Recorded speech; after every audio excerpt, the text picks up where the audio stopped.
Thank you very much, Julie, and thank you everybody here and online for your welcome. I really appreciated the invitation to be part of your forum on aged care. I've appreciated to reflect on the Uniting Church's journey with aged care, in particular over my 9 years of association with Uniting Age Well. I'm particularly pleased to be on a panel that includes Clare Brockett and Diana Cerini. They are both occupying key roles within the Uniting Age Well team, and they will be able to provide current information to flesh out my board member recollections of more than 5 years ago. In my reflection, I propose to provide a brief historical sketch of the Uniting Church's experience with aged care. I propose to follow that with an identification of key developments over the 2007 to 2016 period as Uniting Aged Care endeavoured to become a better expression of the Church in the service it provides to the community. And I will conclude with a very brief comment on the outcome of the Royal Commission into Aged Care Quality and Safety. Aged care in Victoria and Tasmania has a long history in the Uniting Church, and before its creation in the 1970s among Methodist, Presbyterian and Congregational churches. The creation of aged care homes by our churches goes back as far as 1947 in Victoria and 1958 in Tasmania. These initiatives arose from the concern of congregations for their ageing members, and then as an outreach initiative for ageing members in the community as well. Aged care homes were established and managed by congregations with local boards, raising finance required, recruiting staff and operating these homes, and volunteering as they provided aged care services to the community. Similar initiatives were undertaken across other denominations, including the Catholics, the Anglicans, and the Baptists, just to name three. The Australian government, on the other hand, has been providing home and community care and respite funding since 1985. The scale of that funding rose from around 160 million per year to something like 560 million per year in the late 1990s. With the considerable growth in aged care spending, the government in 1997 introduced a new Aged Care Act, which encouraged the entry of the private sector, the for-profit sector, aged care providers into the industry alongside government or local providers and not-for-profit providers such as those run by the Uniting Church, or the Uniting Church congregations, I should say, at that stage. At the same time, the federal government introduced the new set of regulations designed to ensure quality and safety for aged care residents and to manage and limit the payment of government aged care subsidies. The government, as you can see, was concerned about the fairly rapid increase over the years of the cost to the budget. They were concerned about the changing demographic with increasing numbers of people over 65 and therefore heading towards aged care services. And they were worried about where that might lead to in the future. So putting some boundaries around aged care was distinctly part of the Aged Care Act of 1997. Soon after these moves by government, the Uniting Church found that with the growing demands of operation, staffing and aged care standards regulation, it became increasingly difficult for some congregations to manage the aged care homes for which they were responsible. To avoid the costs to the church, which after all is the ultimate owner of Uniting Church facilities and buildings, to avoid the costs to the church of collapsing aged care homes and to overcome some serious cases of non-compliance with government aged care regulations, the church decided that the existing congregation-based aged care services needed to be consolidated and placed on a more professional footing. That led in 2004 to the establishment of Uniting Aged Care, with centralised management and its own board, directly responsible to Synod. The transition of Uniting Church Aged Care in Victoria and Tasmania from congregation to Synod ownership was far from smooth. It took some time for a unified management and financial system to be established across all Uniting Aged Care homes. Gradually, Uniting Aged Care became significantly more professionalised, but there was a human cost. Some congregations agreed with these moves, but many congregational members who had occupied local board of management positions were not sympathetic with the Synod takeover and wished to have nothing to do with the new aged care organisation. Many who had volunteered to provide aged care services felt betrayed by Synod and withdrew. A most unfortunate separation had occurred between many local congregations and the Uniting Aged Care organisation now responsible. When there are so many not-for-profit, private and government aged care providers, how did Uniting Aged Care ensure that it was making a distinctive contribution as a Uniting Church agency?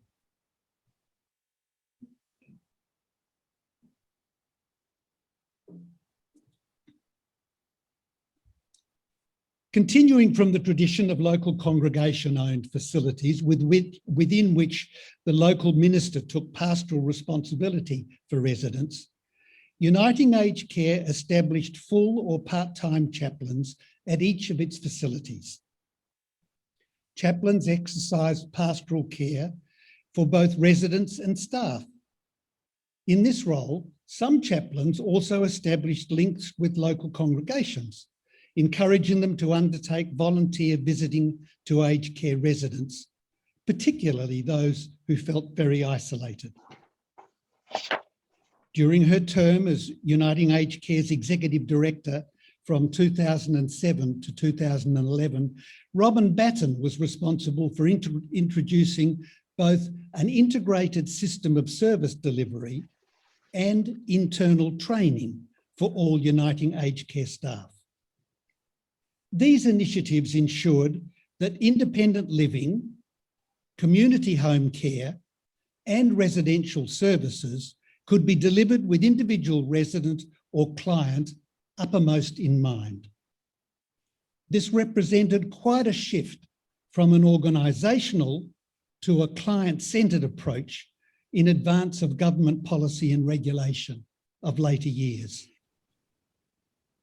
Around this same time, the Uniting Aged Care Board commissioned a series of 4 studies for congregations titled A New Conversation About Ageing, and developed a theological statement on ageing.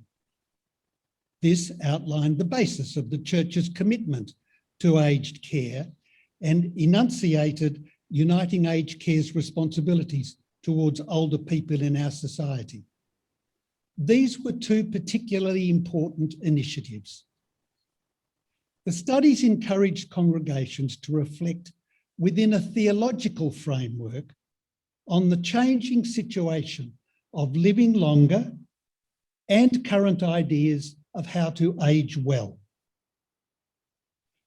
Reading from the studies, I have a copy here, reading from the studies, the 4 headings are living fullness of life, loving when it's not easy, legacy, living with today, with tomorrow in mind, leaving, companioning those who are dying. You get the idea. Some of you may well have participated in that study some 7 or 8 years ago. The theological study was a concise summary for both board and staff guidance, indicating the theological underpinnings of aged care. There are brief paragraphs on God as a relational God, on God who has acted uniquely and decisively to bring all creation into mutual relationship, on the gift and the promise of wholeness for all, and on the Church's unique calling in the world to celebrate and give expression to this gift of wholeness. 5 UAC responsibilities are then identified, of which I would like to read just 3. UAC Victoria and Tasmania affirms the integrity and worth of older people and promotes inclusive and mutually supportive community life. UAC celebrates the unique gifts and wisdom of older people, recognising the various ways in which they can make a significant contribution to society. UACVT therefore seeks to provide ways in which older people can celebrate and give expression to their gifts and wisdom and share the benefits of their experience. And the last one, just to touch on, the Uniting Aged Care advocates for all and with older people, speaking out against injustice, oppression, and anything which diminishes, dehumanises, or marginalises older people at both a personal and systemic level. UACVT therefore stands boldly against attitudes and practices which devalue older people. This provides a good indication of one way in which the board and the executive staff were endeavouring to build an age well culture within a church organisation.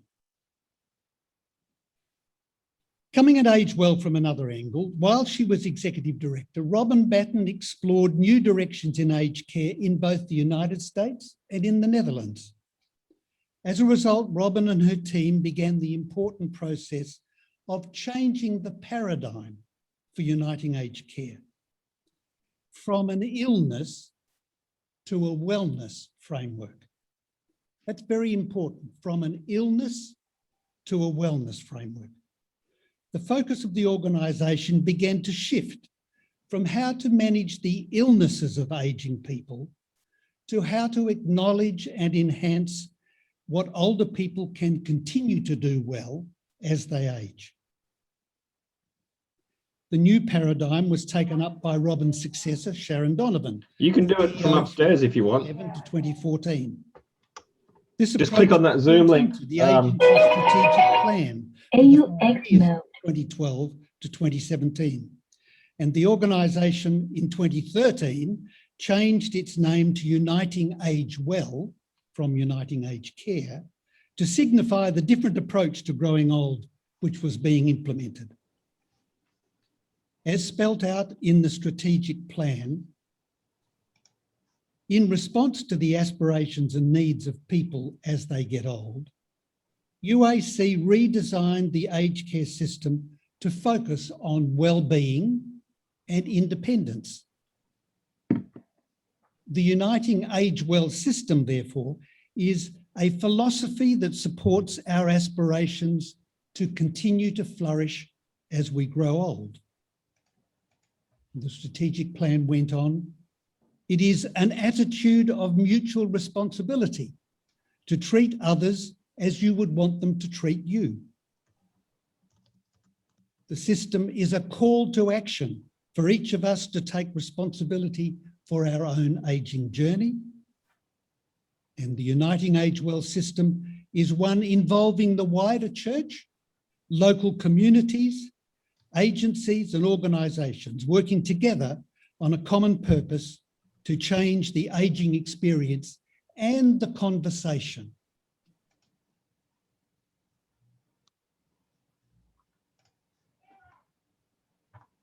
In 2012 also saw the creation of a Director of Mission role on the executive, the position which Clare Brockett now occupies. This new position was designed, among other things, to coordinate the chaplains in the new organisation and to ensure that Uniting Church's theological and pastoral approach to ageing are given priority attention. I'm looking forward to Clare's thoughts, which she will be sharing with us shortly. Within the aged care sector at large, in the middle of the recent decade, both not-for-profit and private sector providers were under pressure from the government to consolidate into larger organisations. The government was keen to reduce the number of providers which it needed to monitor and regulate. Uniting Aged Well find itself asking whether it should endeavour to expand its scale by purchasing other small aged care providers, or even work towards the merger of all state-run Uniting Aged Care agencies for the Uniting Church in Australia as a whole. I imagine that this could still be a question for Uniting Aged Well today. We've now seen the way in which the Uniting Church aged care in Victoria and Tasmania evolved over some 70 years, from the initiatives of individual congregations to the synod-wide Uniting Aged Well Corporation of today. We've also touched on the various ways in which Uniting Aged Well and its predecessor have strived to better represent the philosophy, the theology, and the values of the Uniting Church. To conclude then, a very brief response to the report of the Royal Commission into Aged Care Quality and Safety. Having skimmed the 115 pages of the executive summary, I have gained the impression that as far as quality and safety are concerned, I believe Uniting Aged Well have good reason to feel satisfied. Uniting Aged Well has a board quality and safety committee for many years, which has ensured results-based attention to consumer care. All personal care workers have certificate level 3 training as a minimum. Uniting Aged Well has been developing specific dementia training for staff for more than 5 years. In these areas, Uniting Aged Well is definitely ahead of the game. However, I'm sure Uniting Aged Well will be following very closely the recommendations for higher levels of training, including that for dementia and palliative care, for increased funding for staffing, training, and more home care packages, and for a simpler government funding instrument.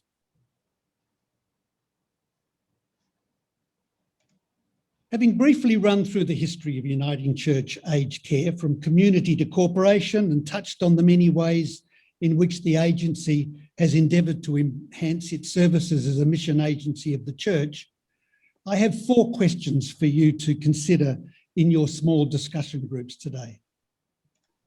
Let me just read those through now, and they'll be presented to you in your small groups subsequently at that time. Do you think aged care should still be a central part of the mission of the Church in the Synod of Victoria and Tasmania? Secondly, is your congregation involved in any way with the Uniting Aged Well facility in your locality? Would you think that would be a useful step?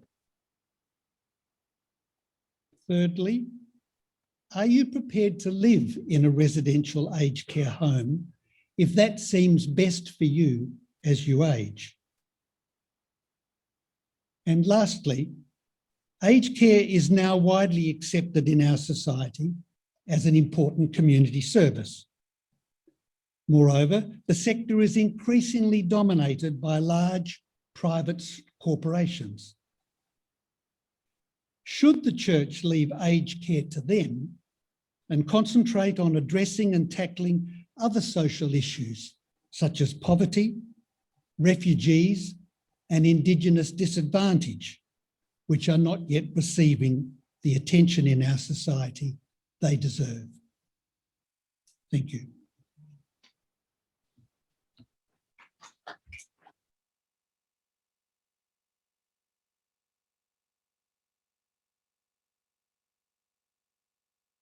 Thank you, Alan, and what challenging questions for us to contemplate when we come into our groups later.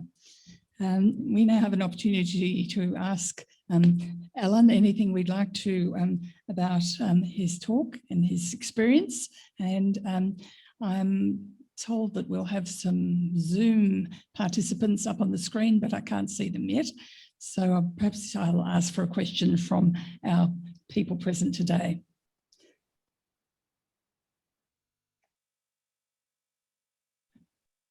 I'm happy to start off with a question.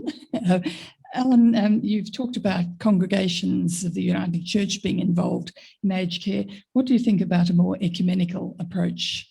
And I speak as a honorary chaplain of Cabrini Ashwood. That's a very interesting question, and I must say it's not one which I've focused on. It's been, as we've thought of the idea of expanding and improving in the time with which I was associated with Uniting Age Well, the major task was how to broaden our scope where we were on the ground at the time. I think that question of ecumenical collaboration could well be something which Uniting Age Well Board might look at in its consideration of the future, alongside the other kinds of questions which I raised in my remarks. Thank you, Julie. Residents are Uniting Church people, even though it is a different denomination. So it works for us and for them.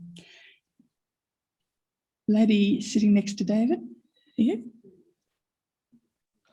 Question. Oh, God. No. Of course, there is another provider as well as Uniting Age Well within the Uniting Church, and that's Uniting Victoria Tasmania. And I receive a home care package through that lot. And I'm just curious, I've come here very interested to learn about Uniting Age Well, as well as the general issues. But I'm wondering, for instance, how many home care packages does Uniting Age Well have? How many residential facilities and any other facilities, just to get an idea of the scope of the work in this area? But Alan, I realise you may not have those figures at hand.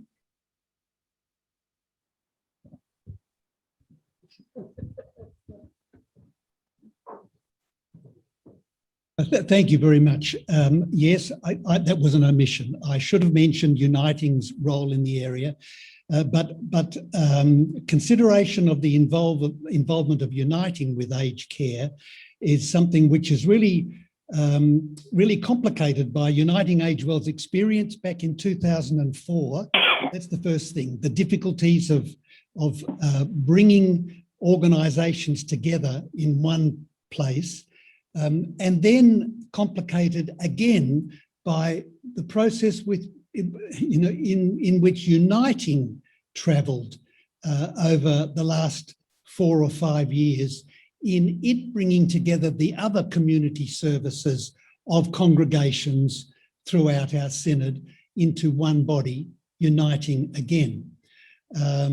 Uniting Age Well felt that the important thing was for it to present its own picture of the way in which age services were provided, and then, as appropriate, if there are various elements of Uniting who felt that it would be more appropriate to maintain their existing services as they are, or alternatively combine them with Uniting Age Well services, that would be up to them. Just exactly what the scope is these days, what the number of home care services, my hunch is that the number of home care services might be quite significant, but I think the number of residential beds are likely to be quite small, because I think those facilities, those bricks and mortar structures, were much harder to maintain in very small units.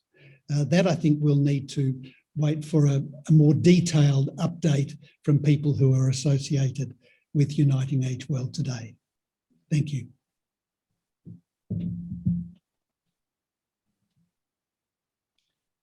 Do we have any other questions?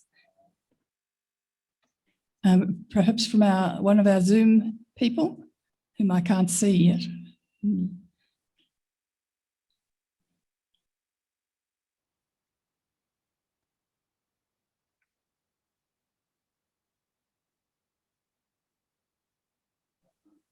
Surely Helen McGeorge here. I'd be interested to know something of the theological backing that the group that Uniting Age Well developed as they went through that process. If Alan would like to respond to that.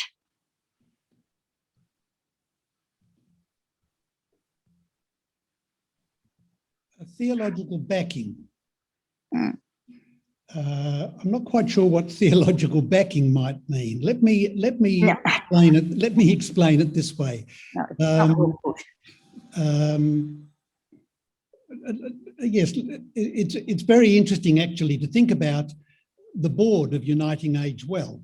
When I joined the board, we had about 10 or 11 people on the board. And of those people, there were 3 or 4 who were Uniting Church members. The other members of the board were professional people in finance or development or marketing or nursing, people who had professional skills to bear in the development of the organisation. So fairly early in my time, we began to realise that if we are a mission of the church in aged care, we as a small group of Uniting Church members on the board needed to be a little bit more intentional in our thinking and a little bit more organised in the way in which we did things. So we actually set up a mission committee, and it was out of that committee that we took a number of initiatives, recommending them to the board and then the board taking them on and going through with them. Initiatives like the appointment of chaplains had preceded that committee because that was a long tradition of the church. But the committee then worked on things like the study, preparing a study of the new conversation about aged care, which we could share with congregations and enabling congregations to be involved in that new congregation, and the development of the theological statement, which I touched on and read out pieces of.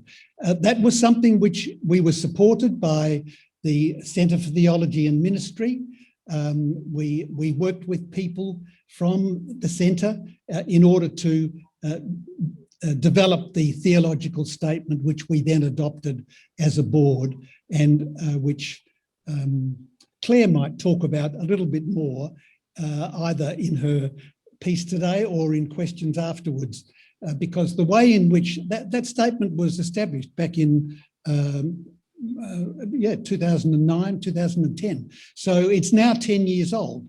I'd be very interested to know what happened to the statement.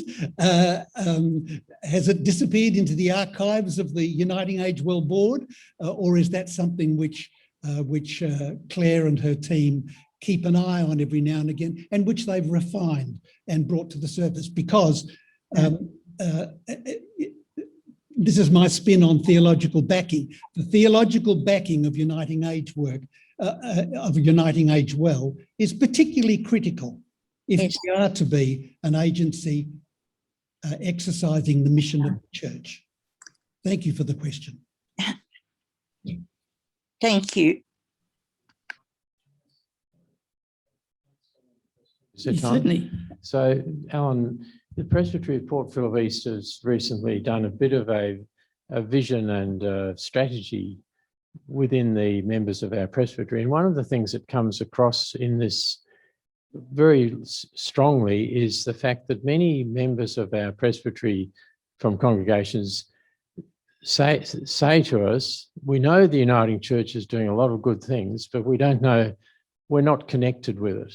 So can you mentioned in your talk the studies and the way that you hoped there would be connections. What advice can you give our presbytery as to how we can better link congregations with Uniting Age Well and other uniting agencies? I really think this is an unfair question, Tom. I think you should have saved it until after Clare gave her speech, because she really will be the one who will come to this question. We were very keen in the early days of the Director of Mission to make this element of links with congregations a much stronger element in the job description of the Director of Mission. Now, that met with quite some resistance, because those who were chaplains said, we're ministers of the word.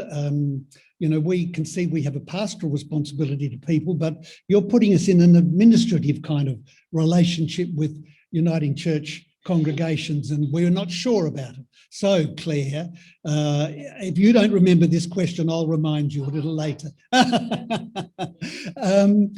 there is another element to it, which Clare might also be able to talk a little bit about in questions or in her talk.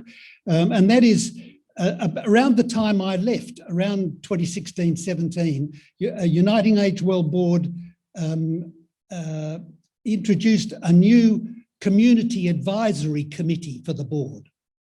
Now, this was quite a radical departure from the way in which the board and its committees operated.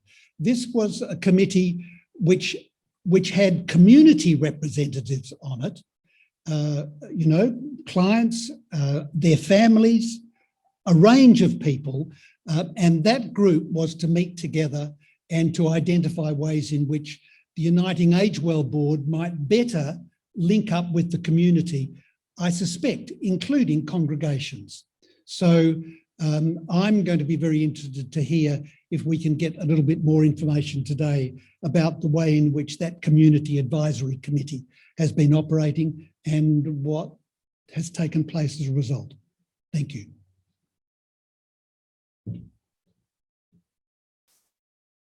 I'm conscious of the time, but I wonder if we have any more questions, either from virtual or face-to-face. I think that might be it. Good.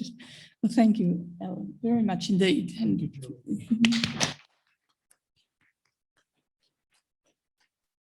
it's now my pleasure to introduce the Reverend Clare Brockett.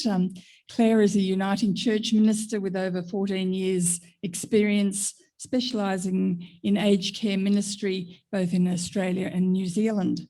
And this includes hospice chaplaincy, congregational ministry and teaching. And Clare has recently written resources and provided training for chaplaincy and clinical staff in Uniting New South Wales and ACT. Clare's passion lies in paying attention to the spirit, the very essence of who people are and how they function in the world. Clare's topic is embodying dignity and respect in aged care. Please welcome Clare Brockett.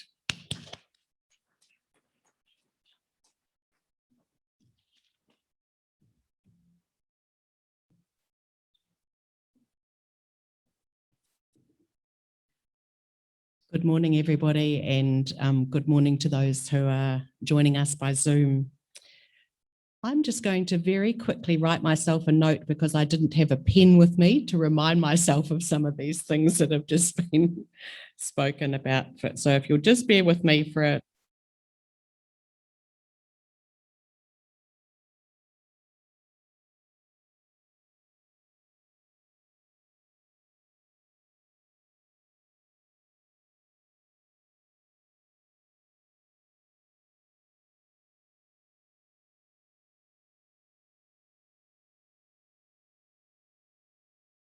to begin this morning by acknowledging the Wurundjeri people of the Kulin Nation.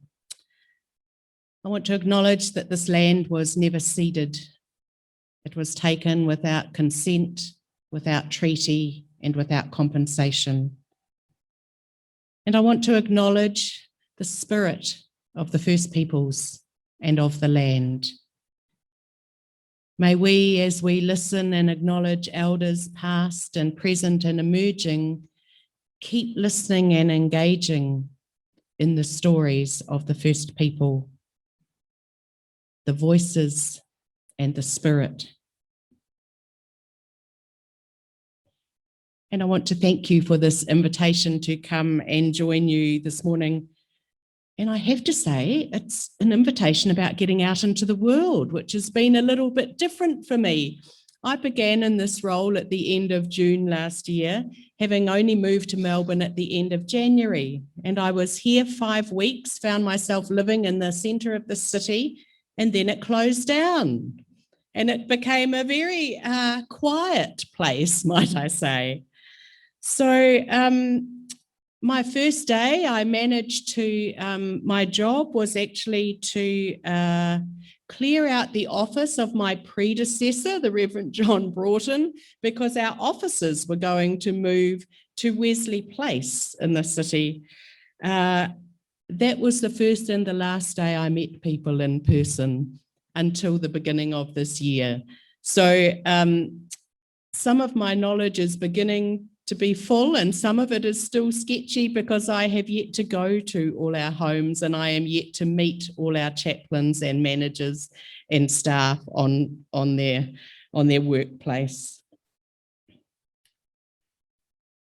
I'm very much this morning going to talk about embodying dignity and respect in aged care. And these words have been used clearly a lot over recent times and in the Royal Commission report.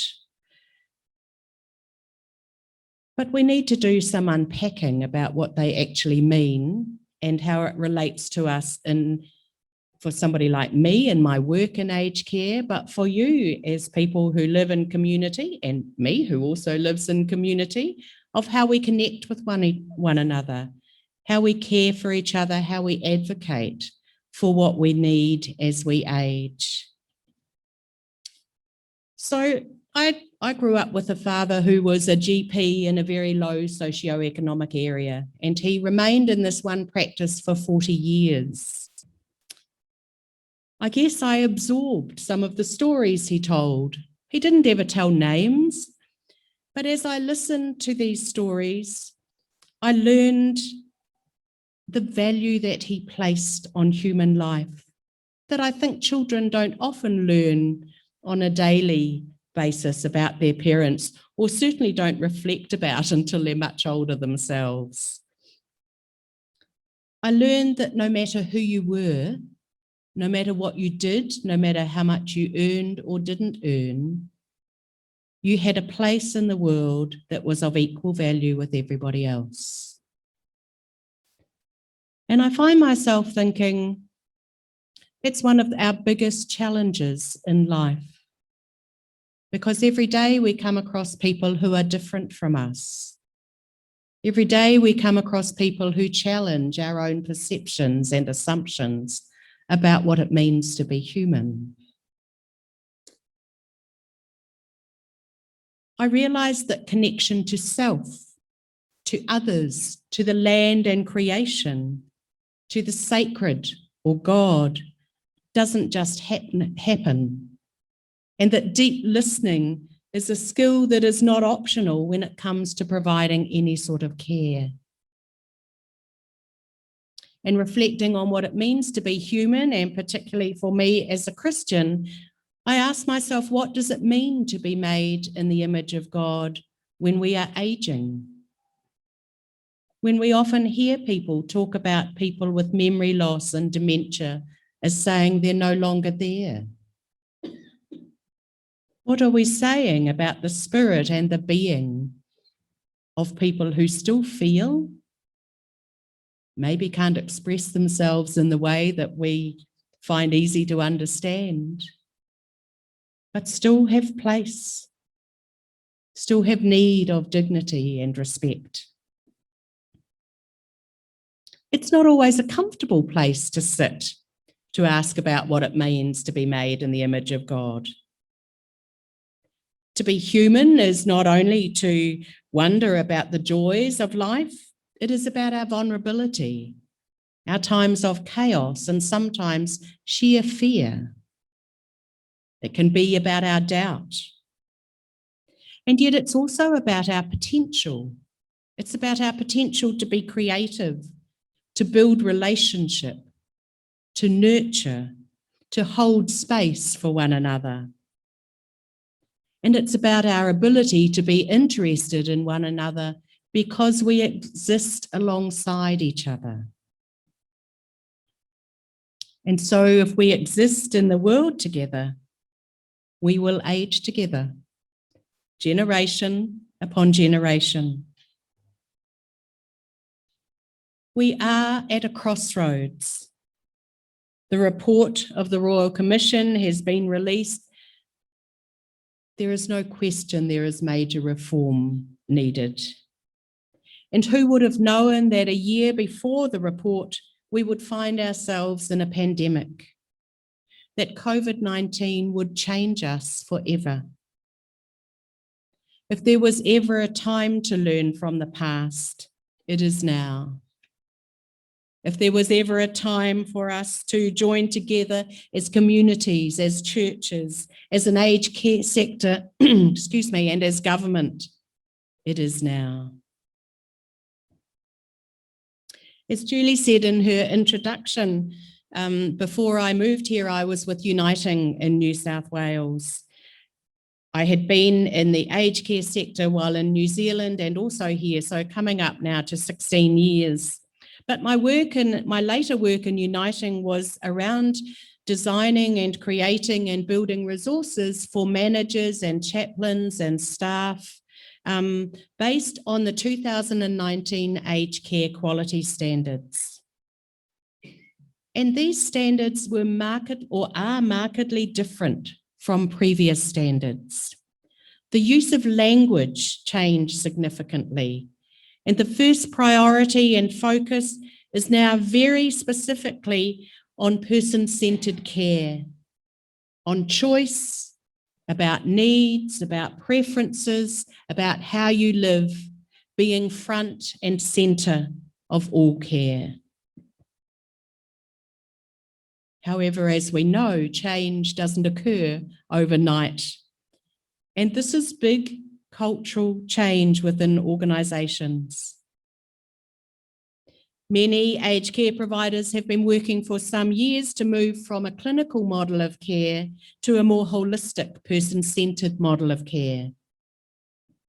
But this has required nurses and care staff and care managers to move away from being task-focused, something that has been ingrained in people for years.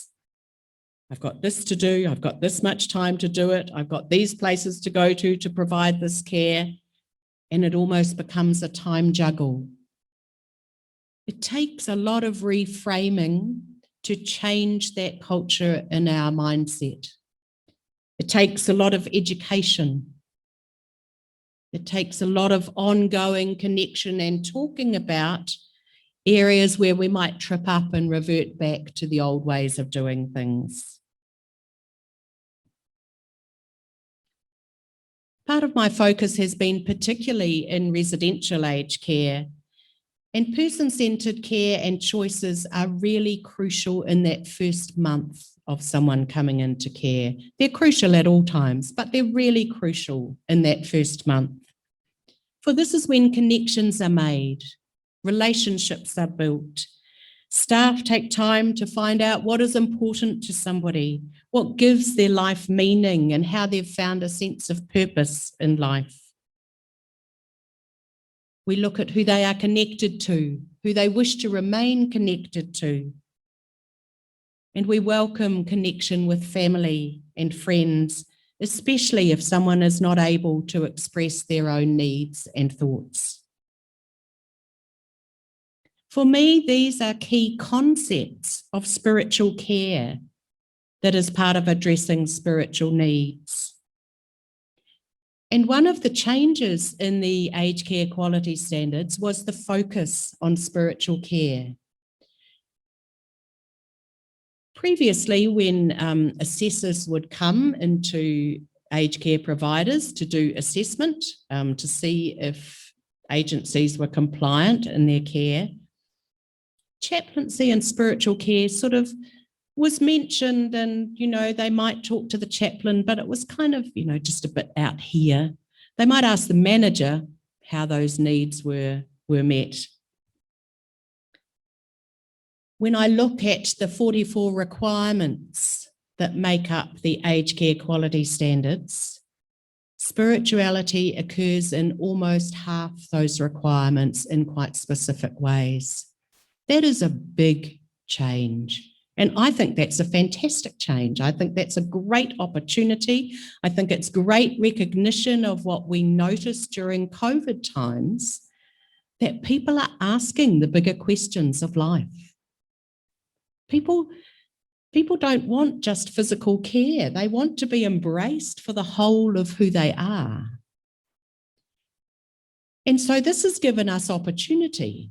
This has given us opportunity as an organisation to provide training, to provide explicit investigation and ways and processes to begin to embed this in policy and procedure in organisations.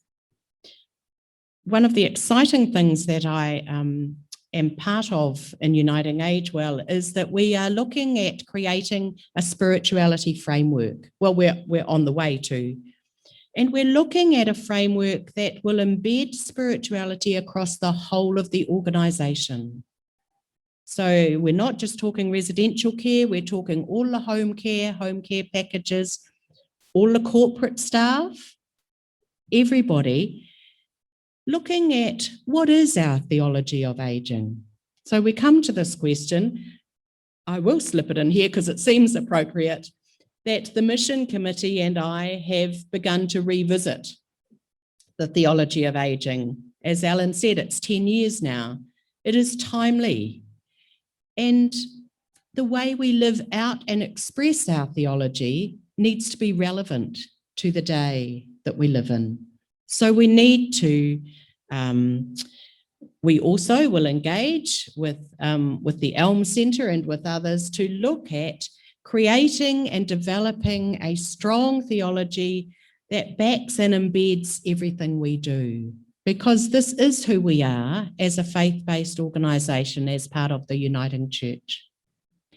So this is an exciting concept. It's a big concept. It will have a what we call an integrated spiritual care plan. So that will look at what are some of the key pieces of work and areas that we need to do to embed this work, this sense of who we are across the organisation. What training needs to be undertaken? How might we resource this?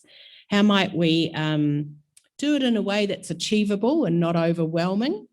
How we can recognise the diversity that we have within our staff and within the people who access our care. And I think for me, that's one of the strong links with the Uniting Church that is so good, that diversity and inclusion, the understanding of culture and ethnicity, the understanding of what does spirituality mean for First Peoples.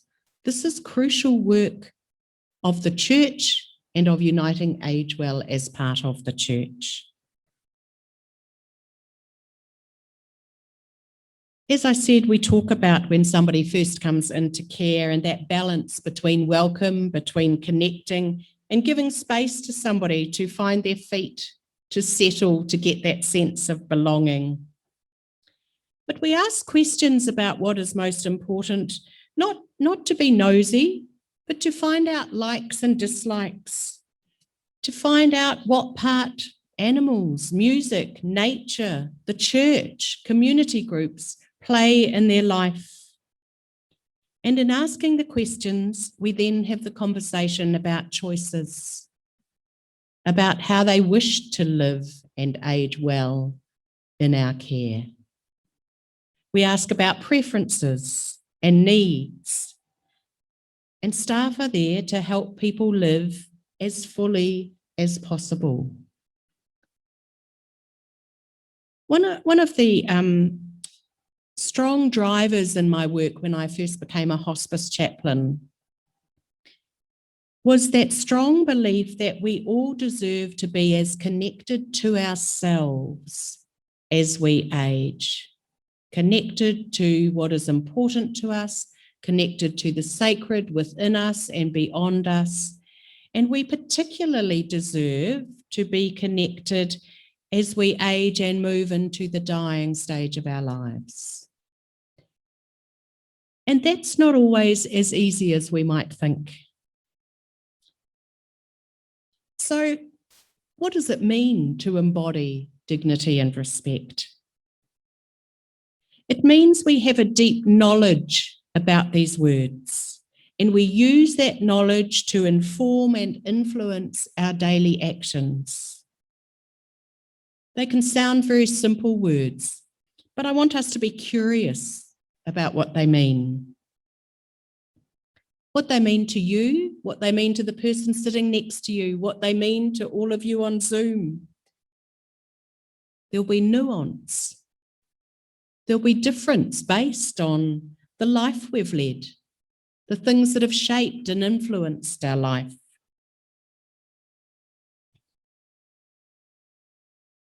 The work of reframing what it means to be human is big work. I find myself asking what dignity and respect mean for Australia's first people. And I find myself asking that, after a week where we've had 3 deaths in custody, not reported initially on media. We hear some of these stories. What does it mean for people of different ethnicities? What does it mean for people of different religious beliefs, of different cultures?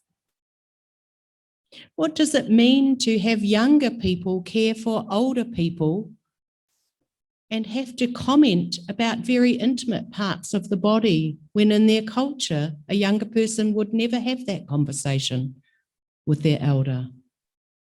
Immediately, we're placed in that tension space, and we have to learn how to live and address that tension. We need to ask what dignity and respect means for people of all sexual orientation and gender identities. What does it mean when people age, who when they were younger were placed in mental institutions for being who they were? What are they going to remember as they age? How are they going to be feeling about being told how to do things or put in a space where it might feel they don't have choice, where they can't talk about who their close partner, spouses, friends have been, where they might hesitate to put pictures on the wall, because we know that one of the ways we connect is always to ask about our family. But what if talking about your family feels risky? So dignity and respect are not easy concepts, even though the words are simple. So we start with the basics. We start with simple things. We make our actions relevant. We add nuance and we find different approaches based on what we know about somebody we are caring for, about their choices, about their preferences. These are not just words. These are what makes a difference in someone's life. I think also we need to look at the stereotypes and assumptions that we have made in our attitudes towards ageing and aged care. How do we think about ageing? What do we think of our own body when it comes to ageing? What is it like for our families? We all have a part to play in this work. And I want to finish, if I can tell one story I wish to finish with. I have permission to tell this story. It's a story about Anna. Anna was Polish and came from Poland to New Zealand, as a lot of children did, age 6. Both her parents had died. She had a brother. She no longer knew where he lived. She came to a land where she didn't speak the language. At 6. I can't even begin to imagine what that is like. I connected with her when she came into aged care, or I came to be the chaplain in the aged care facility where she was living. She would often call out help. She was in a wheelchair. She wasn't able to get out of her wheelchair and walk on her own. And as I say, she often called out help. I can hear that repetitive help, help, no matter how many people went to her, no matter how many people surrounded her. So one day she called out help and I was nearby. And she looked at me and she said, "My bottom hurts." Well, you know, I've got some skills and there were some areas where I thought, what do I do here? So it seemed that she wanted to go to the bathroom. I could take her to the bathroom and get somebody to help her. That was the simple part. But we got there and the bathroom was engaged already. So we sat and she began to talk. She began to tell her life story. Now, I had heard many snippets of her life story, but she had never sat and told this story in one go. Here we were in the hallway outside the nurses' station, a busy thoroughfare, and she was telling me this most intimate part of her life. The bathroom became free, but she had no interest in going to the bathroom then. I did ask her. No. This was the time for the telling of the story. 3/4 of an hour went past. She hadn't been to the bathroom and she seemed okay with that. And at the end of that 3/4 of an hour, she looked at me and she said, "My bottom feels better for your visit."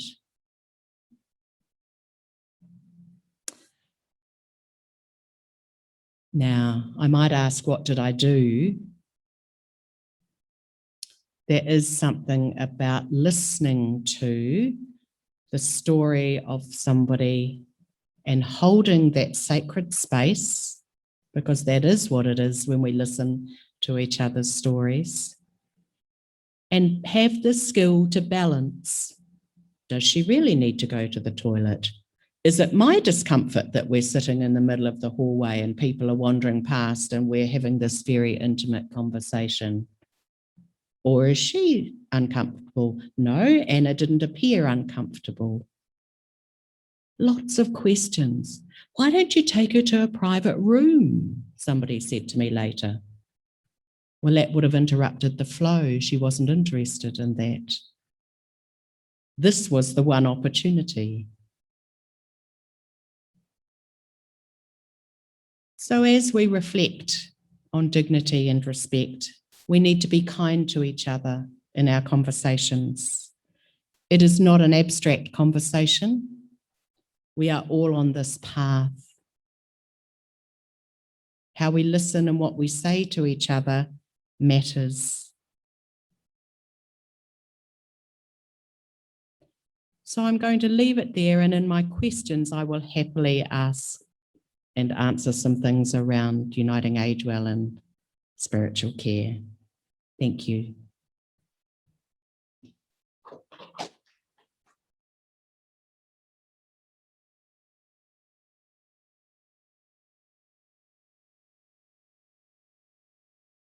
Thank you very much, Claire. That was a very moving talk.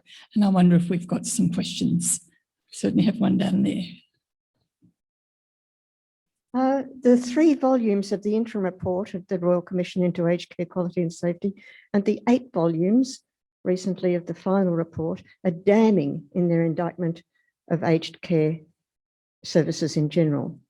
I'm wondering, in order to get some information, would Uniting Age Well consider running very well-designed surveys of the people who receive their services? And I mean very well-designed questionnaires, otherwise you don't collect the data you want. But it would be interesting to have information from people who receive a Commonwealth Home Support Package, the home care package system, and also in residential facilities.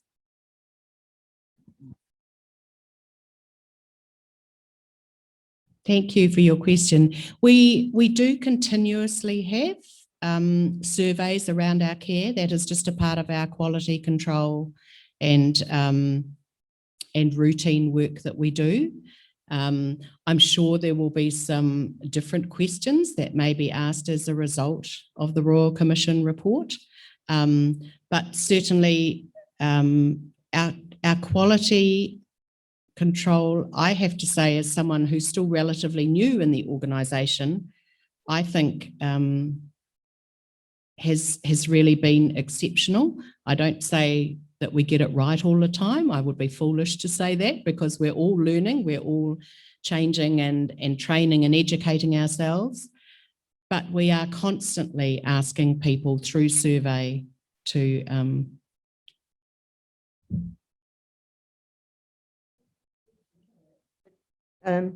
where are the published results, including the methodology of the surveys?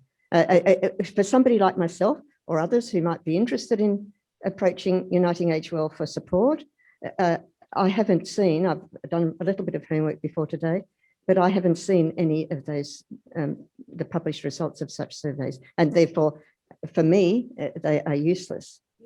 I mean, they're not there. That's actually a very helpful question. I don't know, Ellen, if you're more sure of how that, my sense is that some things may get presented a little bit in an annual report, but probably not a lot. And I think you raise a really helpful question about how do we communicate this as a provider of aged care to people in the community. I will certainly take that back. I can't tell you at this stage. I haven't been there long enough to know that, but it's a really important question. Thank you.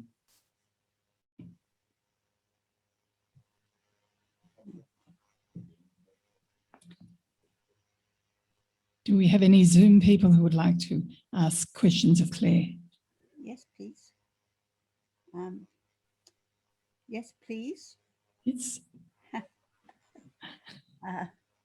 I'm Rena Douglas. I have lived for the past 7 years in an independent living unit of Uniting Age Well at Nangara, with Strathdon being our closest big establishment. I have connections with the day therapy and podiatry there. And early in 2019, we were concerned because there was virtually no link with activities that were happening at Strathdon, but our requests for linking with Strathdon were met very helpfully, and there were invitations sent to us, inclusive invitations to go to, concerts and trivia nights and other activities that were taking place in the residential area of Strathdon. Can you tell, and I personally, as a lifelong member of first the Presbyterian and then the Uniting Church, I loved having that link as still a congregation, a Uniting Church congregation member. Is there, and I know that a number of other residents found the same thing, that we had some link to Uniting Age Well's theological caring, if you like. And I would like to know, will that be re-established now that our year of non-activity has gone? And we hope to gradually return to linking with the bigger institution, if you like, of Strathdon, which is very friendly. Thanks. Thank you for that. This certainly has been one of the big challenges of not just the last year, but in an ongoing way. Uniting Age Well, I think, has had an amazing result that we have had no residents who have contracted COVID. Yes. That has been part of our really stringent protocols around visitation, around not gathering in groups.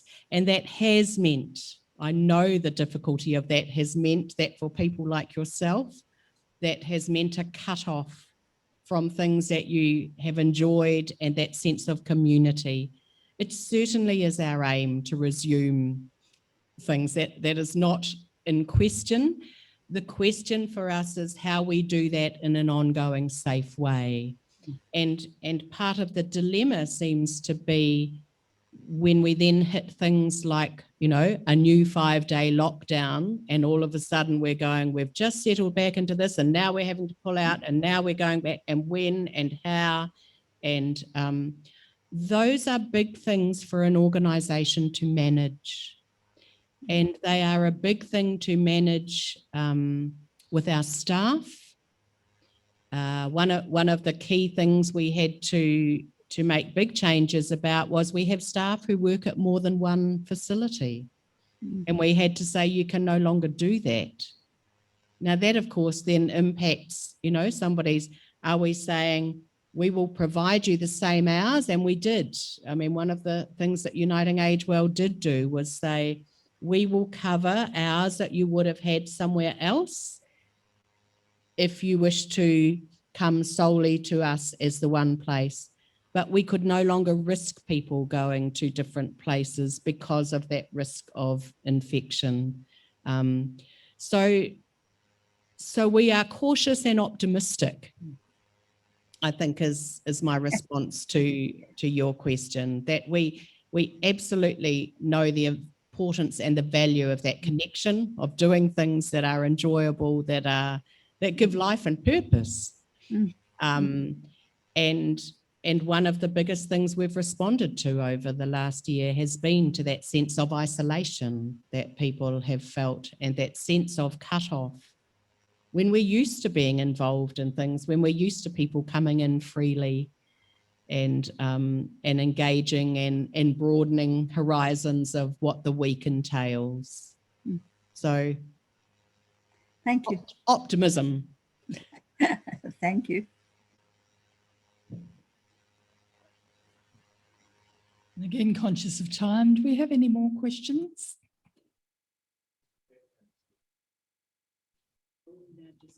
Julie. My comment was that in the Presbytery of Port Phillip East, one of the answers that came from our vision and strategy discussions was that people say to us, we're aware that the people from congregations say, we're aware that Uniting Church does a whole lot of good things, but we're not connected with it. How can we better connect congregations to activities of Uniting Age Well? Thank you. That also is a good question. Claire, may I follow that up with another question? Helen here on Zoom. Oh, right. I was going to say, can't see where you are. I'm sorry. No, that's all right. I'm living in an aged care facility, but not a Uniting Church one. I have offered my services to listen to the life stories of people who might want to tell them, and have found that that's been taken up. And I wonder whether there's a place for people in congregations to offer that to local Uniting Aged Well facilities, because I was moved by your story, Vanna. Thank you. We have a very strong volunteer sector within Uniting Aged Well. That is also one of the challenges of the last year. And it's also been a shift. I've noticed in my time in aged care, the shift in the field of volunteering and in the field of pastoral support from external sources like congregations and other areas. And part of that is to do with the changing nature and the accountability and stringent procedures required within an organisation. So I know that initially, you know, we would have people come in and help with church services, help with other things. The days that we started to say people needed a police check and people needed other things, many were just mortally wounded. You know, people found it offensive. And we have no option. You know, we are caught. I mean, I don't say caught by that. We must follow that for the protection of our people. So I think what's happening is another changing framework around how we do engage, and how we engage when a lot of people in our congregations are older. Also, when a lot of families both parents work. How do we, in a way, engage people to come and be part of community, either in home care or in residential care? And I mean, this certainly is one of my things that will come under my brief. In my information to John McKee, I gave him a link to Meaningful Aging Australia, and they are very much worth you having a look at their website. They are the peak body for ageing and spiritual care within Australia, and they happen to be based here in Melbourne. They provide incredible resources, and one of their resources is called A Map of Meaning about ageing. Now, I have a slight dream or thought that it would be a fantastic way for the church and Uniting Aged Well to collaborate, to do some work together in this field of ageing, both for individuals and communities to ask the questions about ageing, but also to realise what gifts people still have to come and use and what is needed in aged care. So it's very much on the radar. It's not simple at the moment because of COVID, but it's not impossible, and it's really important work. So it is a conversation I would want to keep open, Tom. Thank you.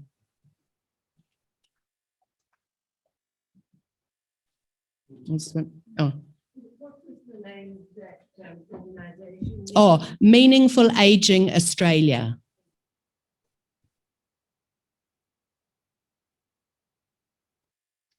They have a very good website with information and things.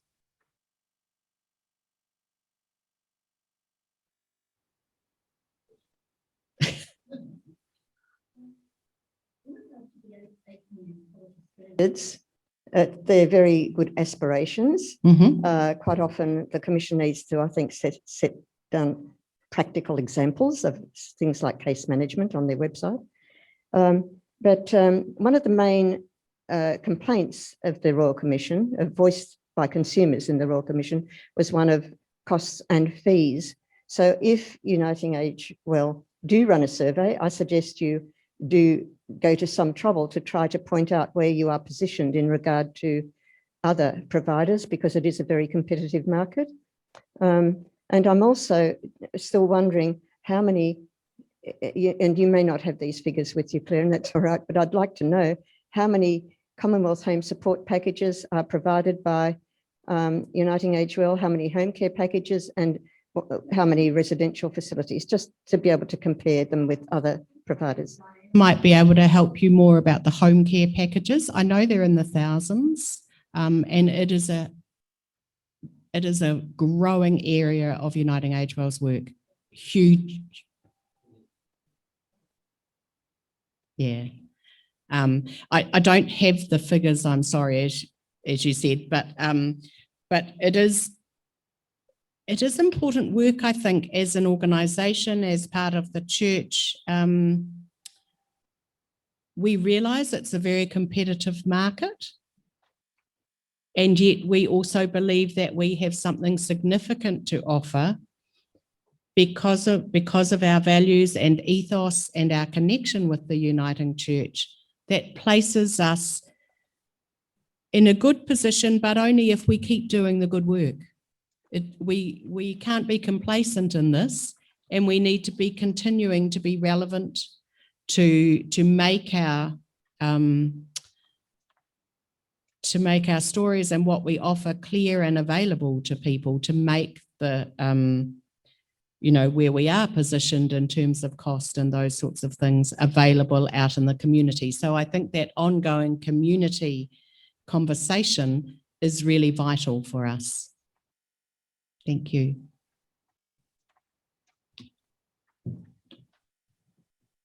Now my pleasure to introduce Diana Cerini, who's going to speak to us about her work. Di is a registered nurse with a grad dip in gerontology and rehabilitation, and she has worked for almost 30 years in community care, specialising in dementia. Di is currently working as a care advisor in the home care package program for Uniting Age Well at Strathdown Community, and Di will now speak to us about her work. Welcome, Di.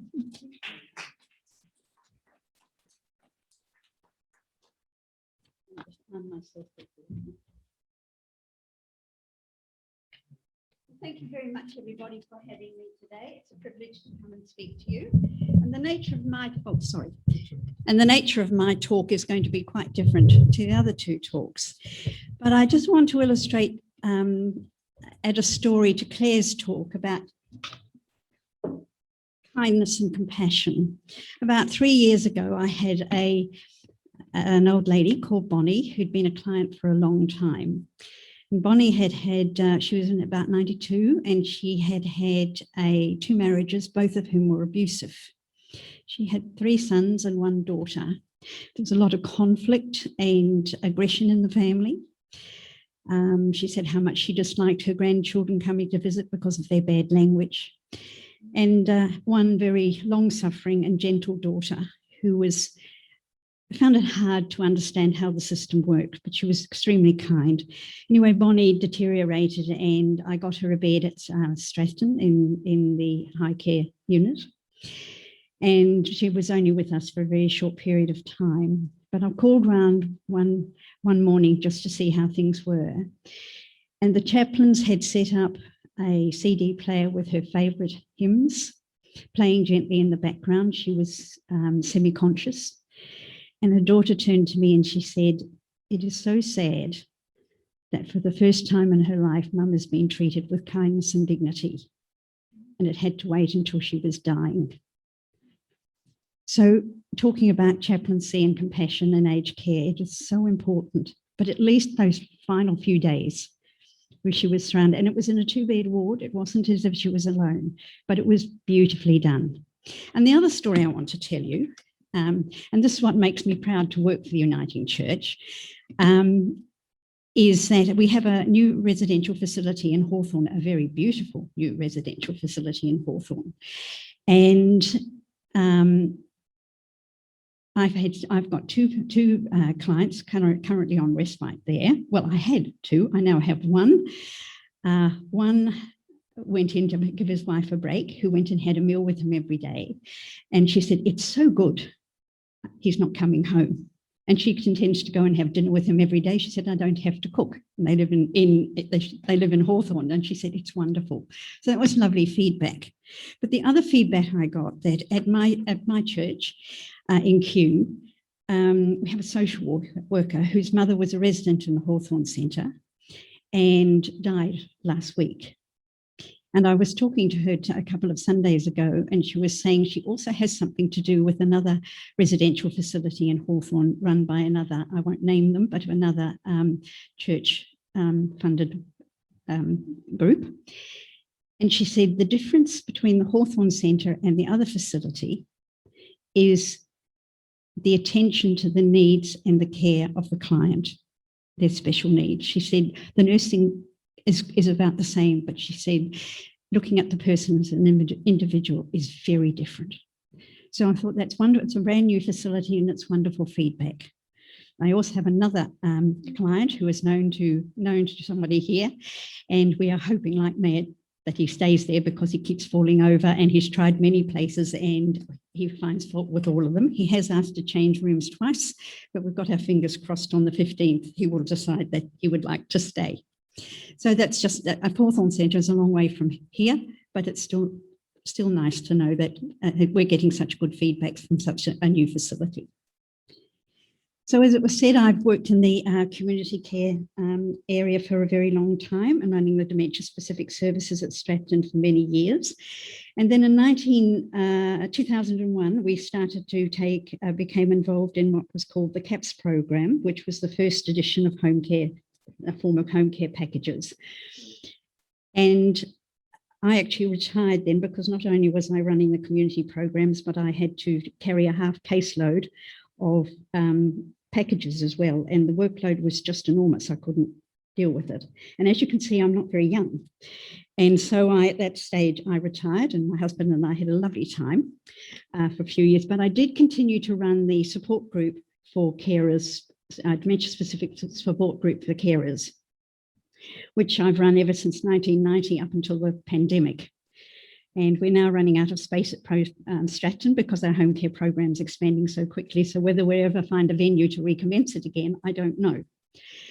After my husband died, I was back making a nuisance of myself and having a social time. And they said, what are you going to do now? And I said, well, I'll need to find something to do. So I was asked if I'd like to go back to be a reliever. I'm not quite sure what happened to the relieving, but here I am. The relieving disappeared. I'm still working and 5 days a week, but I turn 80 on the 5th of October, and that's the day I'm going to retire. So the Royal Commission, the primary focus has been mostly on residential care. However, there has been investigation into the Commonwealth Home Support Program and the home care packages programs as well. Now I want you to imagine that you are 90, that you don't have anyone who can provide you with family support, a child who can help you interpret what's going on. You don't have a computer, you're not computer literate, nor do you use a mobile telephone. And there are many people like that. You have been approved for a level 3 package, but you have been allocated a level 1 package, home care package. And I'll explain a bit more about that. Now, I'm going to give you the sort of information that you're going to be given. Right, so you're being allocated a level 1 package, you're eligible for a level 3 package, but sometime in the process you'll go up to a level 2 package as you move up while you're waiting for your level 3 package. Now, this is the information that you need to investigate. On a level 1 package, you are entitled to $24.46 a day by the government, which is $9,000 annually, which is $171.22 a week, and it entitles you to about 2 hours care. Level 2, you're entitled to $43.05 daily, $301.35 a week, and $15,700 thereabouts a year. That gives you about 4.5 hours a week. On level 3, which you're going to be heading towards at some stage, you can have $93.63 a day, $655.41 a day, and $34,175 annually. And you can have about 9 hours a fortnight care. Level 4, it's getting very, can you remember all this that I'm telling you? Can you make sense of it all? Level 4, and you might eventually be able to, after many years, you might be able to be reassessed and go up to level 4. You can have $141.96 a day, which is $933. I'm sorry, not weekly, a fortnight. And you have $50,000 annually, and you can have 17 hours help a fortnight. Now, was that easy to understand? Very confusing, very confusing. So I wanted to also just explain what consumer-directed care actually means.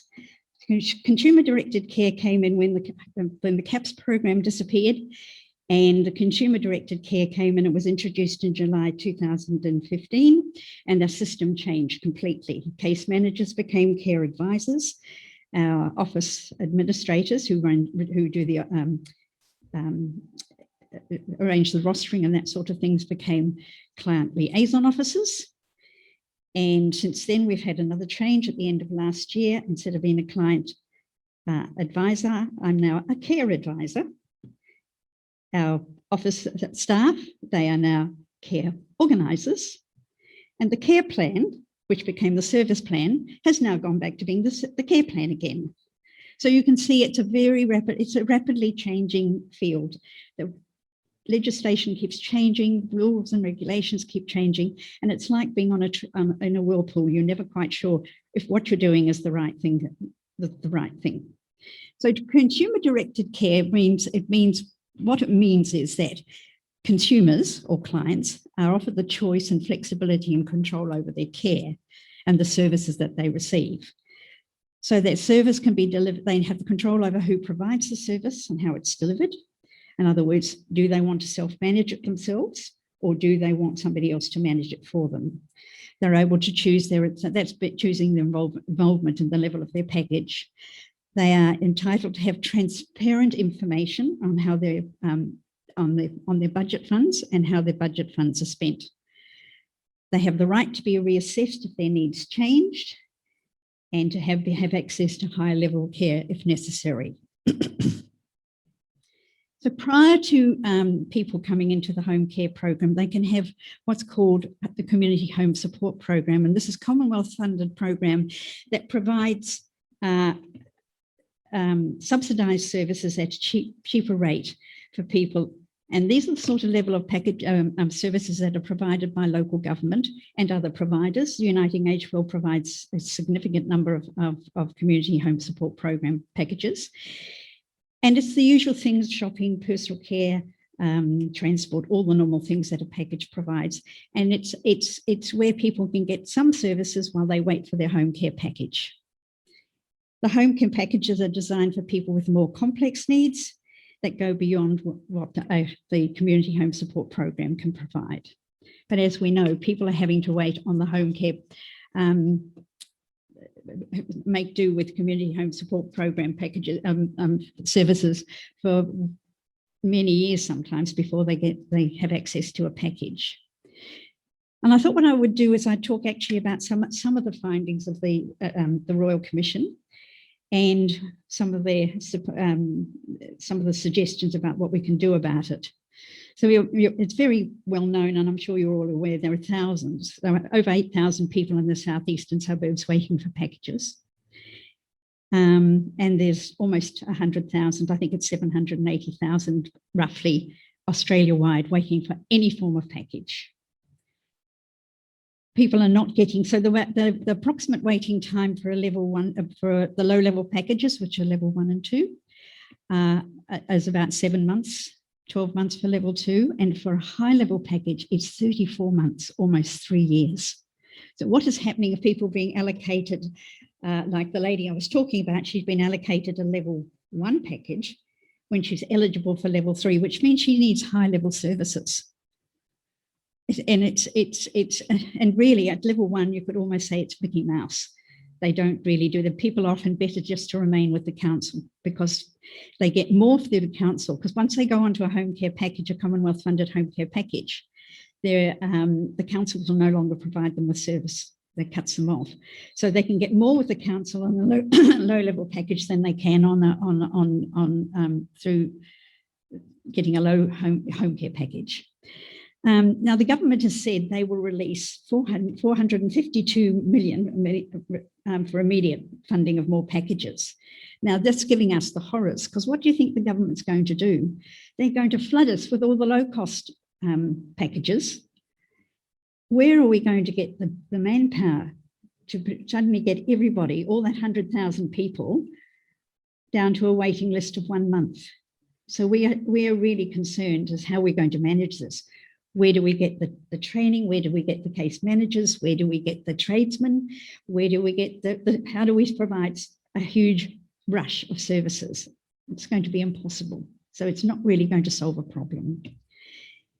They also recommend that there's equal funding between the residential and community services. Well, they're two totally different types of services, so that's probably not going to be feasible either. There needs to be a crackdown on unjustified administrative charges and fees. Now, that is a very reasonable thing to do, because there's a vast difference in the type of fees and charges that are charged. So for out of every package, you are charged a care management fee, which that pays for the case management, the arranging of your services, the assessments, the recording, the telephone calls. That's part of that. The second charge is a program management, and that's to do more with the business side of it, the costs that are taken out to administer your package. But the number of fees and the amount of fees and charges that are charged by different providers is huge. Some are very expensive, and some are so cheap that they run it at a very cheap price to try and attract custom, but they fold quite quickly. We've actually got on Monday, we have a new case manager starting with us from a very small provider who, when they were audited last year, out of the 8 standards, they've only passed 2. And so instead of trying to get themselves up to scratch, we're subsuming them. And excuse me, we'll get some of their clients, but some of their clients will probably go elsewhere, because we're not the cheapest. We're about mid-range. And it will be up to the client as to whether they want to stay or come over to us. The Commission found that there'd been a rapid expansion of home care providers with limited scrutiny re their suitability. So virtually anybody can set themselves up as a home care provider. And the recommendation is that from as soon as possible, that all providers are approved and accredited. And that means they need to be able to show what their fees and charges are and how they're going to actually manage their packages and make them sustainable. The quality of life needs to be, for consumers or clients, needs to be measured. We're very good at measuring the services we produce and whether they're effective or not.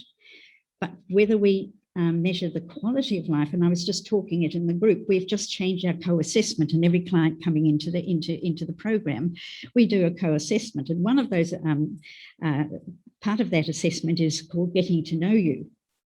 In our old assessment, we asked, what are you most frightened of? What makes you afraid? The new assessment doesn't say that. And I've been most indignant putting it back. So if you ask yourself, we're talking it in the group, for me, it's losing my memory, being in pain, living alone, feeling abandoned. Those are the things that were the standard answer. With the new assessment, it's not there. They're asking things like, who did you meet? Who was significant that you met in your life?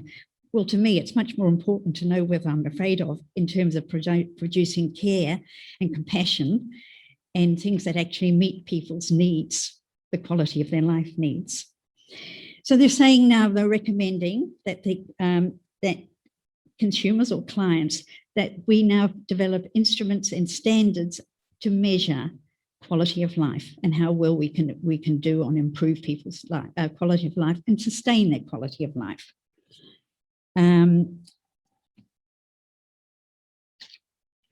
There needs to be more funding and alternative forms of funding, because we simply do not have enough funding to meet the needs of so many people. And it's growing as the aged care demographic increases, so does our need for more packages. Another thing that's quite significant is that older people are fearful of complaining and don't want to make a fuss. So they just put up with it. Even to the point where we do a thing called the care plan.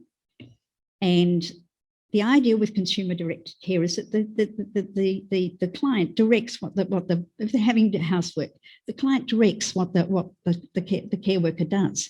However, I was finding when we brought all this in, that when I went to do a review, they would say, and I'd say, now, are you happy with the service you're getting? And they'd say, oh, well, they don't do something with the housework. And I said, well, why don't you ask them? That's, you ask them, you're in charge here. I said, oh, well, I don't like to. So my response to that now, I document absolutely everything in the care plan, which all the care workers have access to, saying, you will clean and tidy the kitchen, you will help strip the bed and put the washing machine on. It's absolutely stipulated to help, because I realise that in spite of all the good intentions of people being in charge of your package, when you're old and frail and you've never spoken up for yourself, that's a scary thing to do. So we have to. Consumer-directed care really only goes so far, and it works very well for some, but it doesn't work for many. There are the challenges, and you hear about this a lot, dealing with Torres Strait, providing a culturally appropriate service for Aboriginal and Torres Strait Island people and ethno-specific groups, services for older people with disabilities, and they're in a different category altogether. I don't know whether anybody heard, I only came in partway through the interview, so I don't know who he was, but it was somebody with polio talking on Radio National during the week. Did anybody hear that? He's people with, with polio, it can come back to haunt you in old age. So those people are eligible for disability services. However, his argument is, but you can't have NDIS and a home care package. You can't have both. His concern was he has not yet reached the stage where he was needing disability services, but he was going to age before he could have them. And he was saying that they're a specific group that need to be looked at differently. Now, he was pretty forthright, so I think that area is in good hands in terms of getting things done. Providing appropriate services for older people. The other thing that that's become apparent, that the community home support providers, not all are registered, not all produce a high quality service. So they're now proposing that they integrate the community home support services and the home care packages, so it just becomes one. One will just be the low level of care. Home care package providers are supposed to be subjected to quality review every 3 years, but in the mid-2020, there were still almost 200 providers that had never been reviewed, so they're lagging there. They're saying there needs to be better reporting of serious incidents involving care workers. So as they have set up now in the residential sector, they want to set this up in the community sector, where they have the development of a serious incident response scheme, so that it's extended to all community service providers, and that will be an obligation.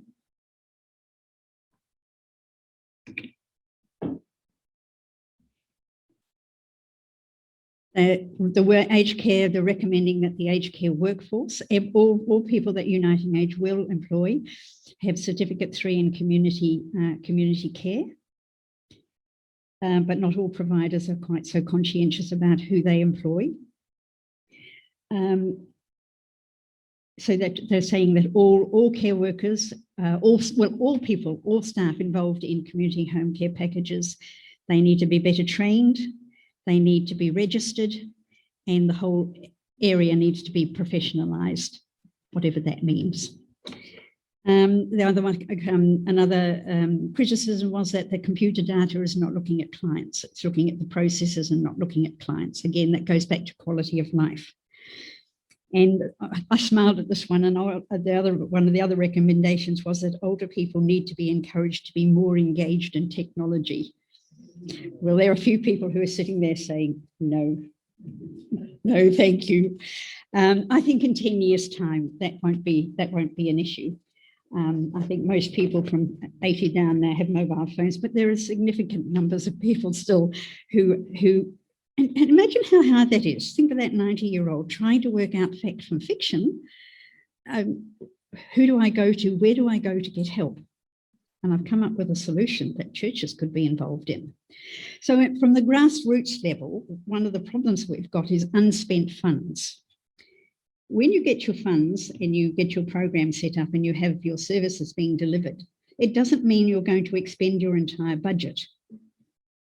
And this is a wonderful part of the program, because you can accrue those funds, and that leaves you money to buy things like high-low beds, wheelchairs,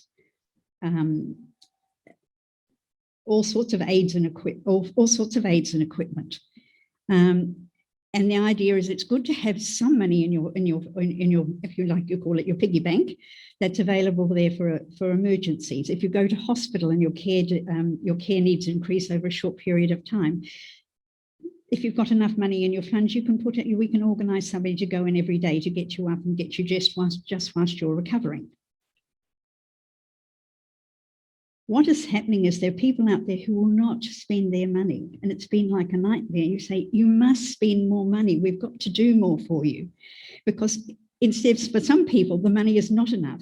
For others, they're just sitting on it. And the elderly, many being very frugal, don't like to spend money.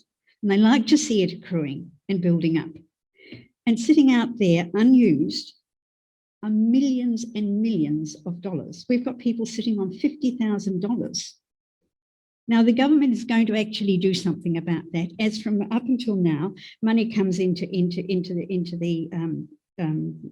the program at the beginning of every month. As from September, the government is only going to pay for the services that people receive. Their money won't devalue their package, and they will still be able to accrue funds, but instead of it sitting there being unused, it will go back into the home care package government revenue and can be used to support other home care people needing packages. It will be used differently. It's been a frustration for everybody. As I've got one lady, people who live in independent living units say at Strathton. They say, well, I've got somebody taking me shopping and I've got somebody doing the housework. I don't know what to spend it on. So here's another conundrum. It's like you're damned if you do and you're damned if you don't. The level 1 home care packages I was telling you about. So apart from that, having to pay your care management fee and your program management fee, if you're a full pensioner, you don't pay anything. If you're a part pensioner, the government may assess that your income demands that you must contribute something towards the cost of your package, and it's called an income-tested care fee. If you're a fully funded retiree, you will almost certainly have to pay an income-tested care fee. For an unsubsidised, for those people who are well off, they will pay full cost recovery, which is $30+ a day. So you can see on a level 2 home care package, and just to describe that further, say you're on a level 3 package, and let's round it out. Your package is worth $90 a day. And the government deems that you have to pay $10 a day towards the cost of your package. The outcome of that is that the government will pay $80 a day, and you will contribute $10 a day, and that will take you back up to $90 a day. So you're part funding your own package. So on a level 1 package, which pays very little money, and you have to pay $12 a day, it reduces your package down to very little. It's not worth having. So we very often encourage people very often they're approved for a higher level package, and we say, look, stay with your council services or procure your services privately, which we can also offer. and wait till you get allocated your level 3, because it simply isn't financially worthwhile. Now, if they belong to us, and we're all quite soft, I carry 4 private clients. Well, they actually get case management, but they are the providers, the private providers who don't put in that case management component because they're not required to. You're just engaging somebody to do your housework. It doesn't come with case management. And the case management is really valuable, even if people don't need a lot in the way of practical help. People who are still doing their housework but find the system difficult, a case manager or client advisor is a really helpful thing to have, because they can smooth the way, they can liaise with hospitals, with doctors, with social workers, they can arrange urgent respite, urgent admission to hospital. It's a wonderful job and very varied and changes rapidly from day to day. The other problem is there's too much information and too little information. Now, I've told you what it's like to have too much information. People are quite bewildered as where they go and how to get accurate information. And one of the things that they don't ask, and they're absolutely centered on how can I get the cheapest deal? They don't think to ask, what are the qualifications of your client advisors? What are the qualifications of your managers? Now, client advisors come in all sorts of different sizes and varieties in terms of training. Many do a 1-year course. Some have started off as liaison officers doing rostering and are quite good at the job, and they morph into client advisors.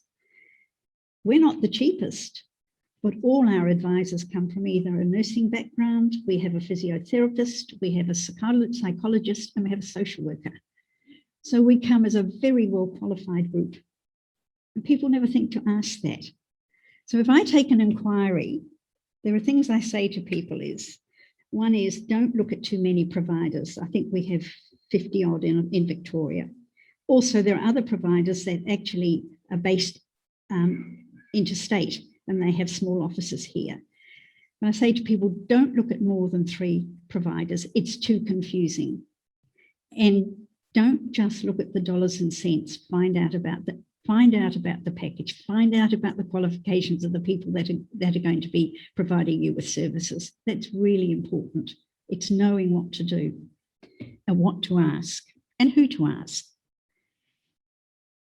Then we have too much information, like I told you.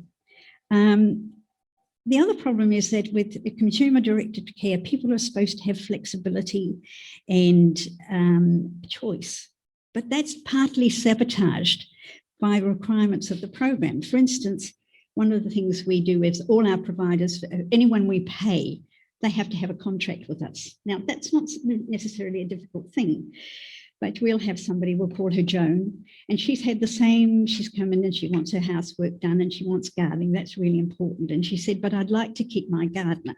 Well, that's fine. I ring the gardener up and say, now, Joan would like to keep you and we're very happy to put you on a contract if you're happy with that. That'll be fine. I said, but you need to provide us with a number of things. First, you need to provide us with a police check. And that's standard now. Anybody who comes anywhere near any residential or community services have to have police checks. That's fine. And then we need evidence of your public indemnity. That's fine too. And then we need your banking and ABN and banking details too. You're good, no problems there. Then have you had your flu injection for 2020? And can you give us evidence that you've had your flu injection? You've got to produce it. Oh, well, and then you say, are you happy to wait 28 days until you're paid? Because the organisation has a 28-day payment policy. It's a small businessman. He says no. So the client has 2 choices. We can get a different gardener, or they can continue to pay their own gardener privately. So the system is just becoming increasingly complex. And so it's actually interfering with flexibility and choice. Social isolation is a huge problem. And during the pandemic, as I was saying, the people that were very badly affected were carers of looking after people with dementia and disabilities. They had a terrible time. Normally with good community care, people come into planned activity groups and they get flexible respite and all sorts of things, people coming to help look after the person that they're caring for. During the pandemic, that all came to a stop. And so they were trapped and they had a particularly difficult time. So when people talk about how difficult it was, you need to think about people like that. It was very hard for them, particularly with challenging behaviours. That was really, and significant numbers of people with dementia do have challenging behaviours of some sort.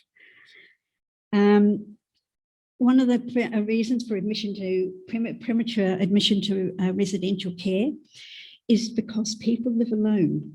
Many people would be able to stay at home for longer if they had somebody living with them. And it just becomes too unsafe, particularly at night. But there's a solution to that with a bit of will and imagination. The other thing we have is unrealistic expectations. You go to visit somebody who's accepted a package and you walk in and they say, oh, good, now I can have my kitchen remodeled. Now, there are all sorts of providers out there and they don't always obey the rules. And there are very stringent rules about what we can provide in the ways of equipment and aids and equipment and allied health services. And the one thing we have to be able, the things we have to be able to demonstrate when we're buying something is, does it enhance or make people safe? Does it improve their independence? And does it empower them in any way? Now, I've got one old boy at the moment, and you know, this is very uncomplimentary, but it's very descriptive. You know that term, whinging Pom? Well, he and his wife are from Scotland, and they're very frugal. And he's very cross with me because I will not authorise for him to paint the outside of his house. So I said to him, well, does that make you safe? No. I said, does that make you more independent? No. And I said, does that empower you in any way? So I said, no, it doesn't. And I said, and besides, I wouldn't expect your taxes to pay for me painting your house, you painting my house. I mean, your taxes to pay for my house being painted. I'm not going to pay for your house being painted as well. And then he laughed, and he stopped complaining. So the unrealistic expectations and difficulty, and the government keeps changing the rules, what we can fund. First, initially, we could fund things like dentures, glasses, hearing aids, all gone, because there are other alternatives. If you break your dentures and you can't afford to go to the dental technician, it's a 2-year wait for the dental hospital. We can, however, fund something like that, a dental care, if we can prove it's needed. And a good example of that is a client I've got who's got dementia, and she fell and broke a tooth, which lacerated her cheek and which wasn't healing well. And as a result, she was losing weight. She stopped eating, was losing weight. So I was able to write a report and get a doctor's recommendation, and we were able to actually fund her the repair of her tooth. But that was the only time I've been able to do that. We could at once, now we can't. So consequently, some of our clients are getting quite frustrated because first of all, we said we could, now we're saying we can't. So that's really difficult for them as well. The other thing is, you've heard of helicopter parents. Have you ever heard of helicopter children?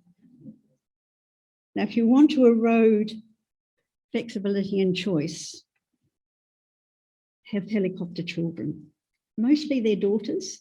They're very kind, they're very caring, but they do it the way they think it should be, the services that people should have. The number of doctors I've run over the years, and I've said, when Joan comes in with her daughters, would you please look at her? Will you please talk to her? Even if it's at the end of the visit to her, at the end of the visit, turn to her, say, Joan, now did you understand that? This is what we're going to do, and are you happy to do that? Another example I have is a delightful lady called Mary, who's got a mild dementia. And the Christmas before last, she complained, she was really upset when the care worker arrived. And it was after Christmas, and her daughters, instead of letting her go shopping with the care worker and buy the Christmas presents and wrapping them up, which gave her a great deal of joy, she's got 7 children and 1 million grandchildren and great-grandchildren. Her daughters have gone out and bought gift vouchers and put them in an envelope, and she'd missed out on buying the presents, wrapping the presents. So this year, having been wised up. Getting in before, at the end of December, I said, now, to the daughters, I said, there's something I'd like to do for your mother. I said, she's been talking about Christmas with the care worker, which was true. I said, I'd like to allow extra time, plenty of money in her budget for them to go shopping, and then an extra hour for them to be able to wrap the presents together. That's quality of life stuff. And so the daughter said, oh, I said, she really, really wants to buy presents herself. It's something she gets great joy out of. And she knows she's not going to be here forever. So she would like, does she know what to buy? And oh no, we'll talk to her about what to buy. I said, oh no, I think the shopping list has already been made up and she's allocated. Apparently she had money in envelopes and things like that. But helicopter children are well-meaning, but they can be a nightmare. Not only that, they want everything. We're not an instant service. It's not how community care works. But they want it now and immediately. I have found, though, if you deal with their demands quickly, they tend to become friendlier and much easier to deal with. You actually win a friend in the end. But it often takes a little bit of doing. Another incident of having a, how long have I been talking? All right, I'm going to give you some creative ideas. And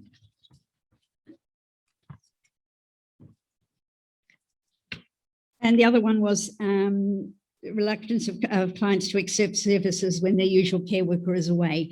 The care worker is going on holidays and the client turns down a service. And that can go on for weeks.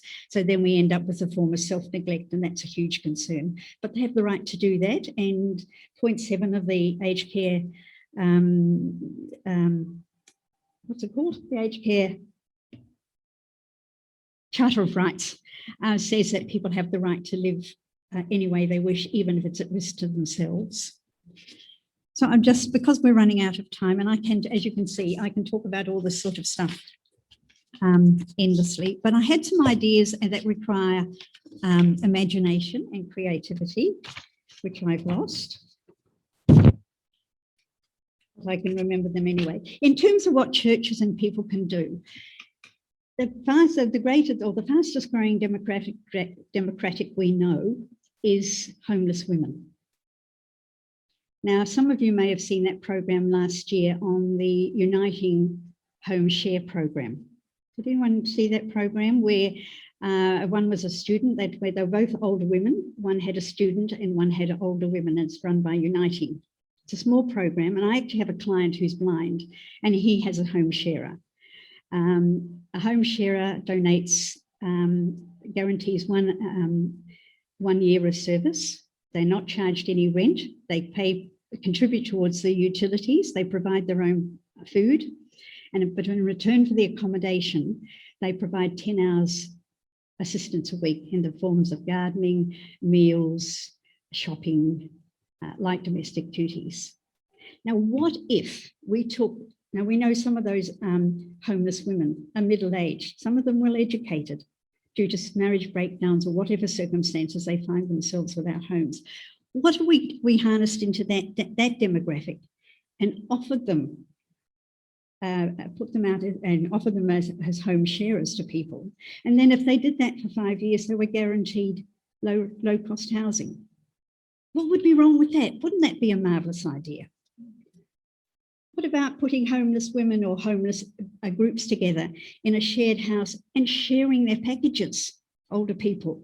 So that instead of Daisy having level 1, she would be allocated level 1, and Robin being allocated level 3, she's much more disabled and she needs more help, and somebody else being allocated level 2, that we put, so instead of the care worker coming in and just doing the room for the person on level 1 in the kitchen area, what if we combined those packages into a group package, and it could be used for the benefit of the whole house? What would be wrong with doing that?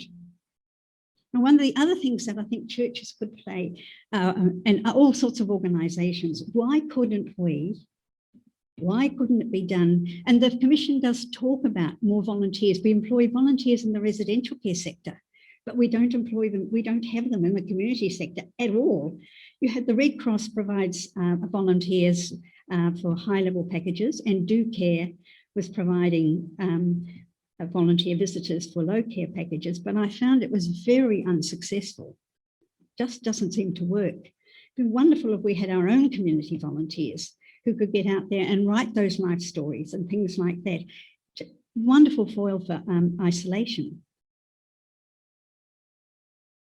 What if we could change, and this would require major effort, that in places where elderly people congregate, churches, community houses, Rotary, Probus, bowling clubs, we had volunteers trained to understand how the system works. So that people know that in this organisation, this church, there's a specialist volunteer who understands how the system works, and you're getting to the stage you need your package, I will go and see Annette. She will, and that person could deal with the complex information, tell you slowly at a rate that you understood and at a rate that was easy to manage. Wouldn't that be a wonderful idea? It's going to require lots of imagination, but we're so bowed down with rules and regulations that we've lost sight of what can perhaps be done. And I think the role of volunteers is going to become vital in the future. And having talked for quite long enough, I will conclude by saying, there's no doubt that community home support and home care packages are highly successful at assisting people to continue living well at home for longer.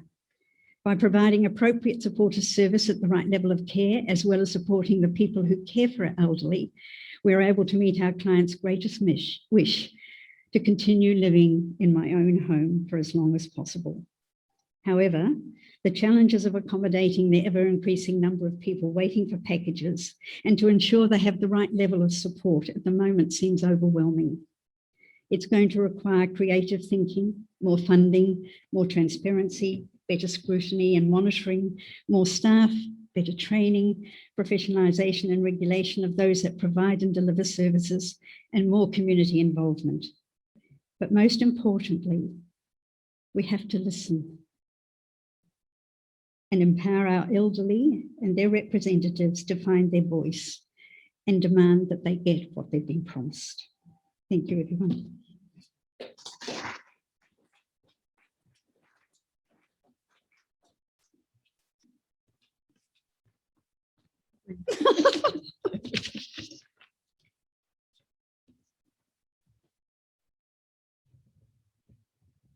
Thank you very much, Di. It's given me a great deal of food for thought, and I'm worried I've got helicopter children.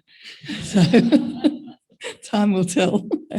I wonder if there's any questions that you'd like to direct to Di, and whether we have any people on Zoom who would like to.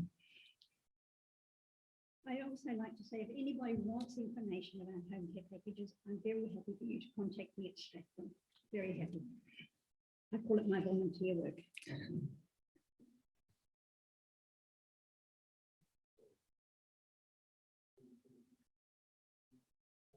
Microphone. Oh, In a COVID-safe way. okay. I'm so glad you mentioned home share. I've often wondered why on earth the Uniting Church doesn't push that program more. It's a wonderful program. I've only heard of it and considered using it through Uniting Victoria Tasmania, but you know, it's obviously a Uniting Church thing. So no. Having somebody in the house is yeah. Yes. And I